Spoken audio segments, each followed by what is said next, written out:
maintenant, j'ai envie de faire pipi. Plus maintenant.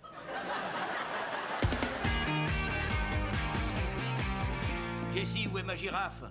Oh, super, encore une question à laquelle je ne peux pas répondre. Je te l'ai dit, elle est en train de se lâcher dans la salle de cinéma. Oh non! Je reviens avec la peine. Non, Jessie, ça veut dire qu'elle regarde Out of Africa pour la 10e fois de la semaine. Il faut dire que c'est un film incroyable et que Meryl Streep C'est est pas tellement- ça l'important. En fait, quand je l'emmène dans le parc pour faire une promenade, elle a l'air toute guigrette et au moment où on fait demi-tour pour rentrer à la maison, elle me prend son petit air tristounet.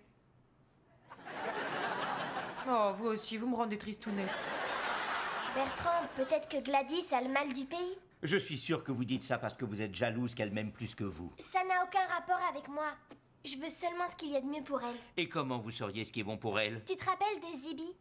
Quand je me suis rendu compte qu'il déprimait loin de sa famille zèbre, je l'ai rendu immédiatement au zoo. Et il est de nouveau très heureux là-bas.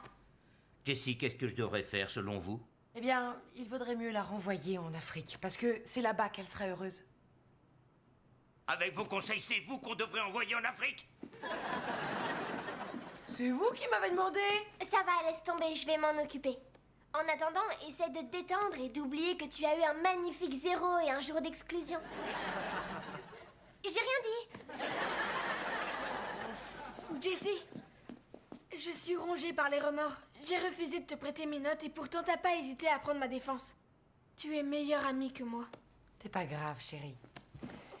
La vérité, c'est que j'aurais pas dû reprendre mes études. Si, il faut continuer. Je sais que c'est dur de t'occuper de 4 enfants qui te réclament sans arrêt. Toi, tu réclames rien? Moi non, mais j'avais inclus Bertrand. Hein?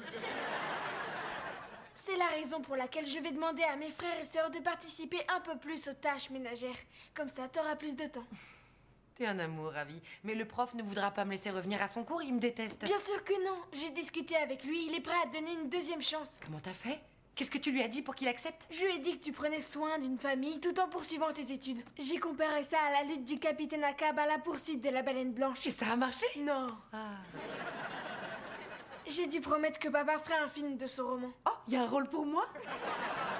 Je verrai ça avec lui. Merci, Ravi.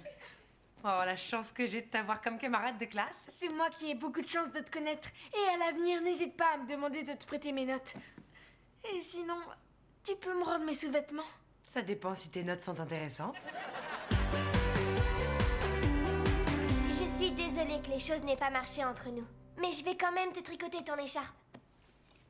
Ça va peut-être me prendre 1 ou 2 ans. Allez, Bertrand, dites-lui au revoir. Je veux pas. Oh, il faut pas pleurer. Vous faites ça dans l'intérêt de Gladys et de nos tapis. Bien sûr, je sais, mais elle va horriblement me manquer. Oui, mais pensez combien elle sera heureuse de retrouver les autres girafes. Et pour te consoler, dis-toi qu'on est toujours là. Oh, ça, c'est un petit oreiller pour qu'elle se fasse pas mal au cou dans l'avion. Et prenez-lui un siège à côté des issues de secours, qu'elle ait de la place pour ses jambes. Au revoir, Gladys. Oh. Qui va me lécher le crâne maintenant? Pas moi.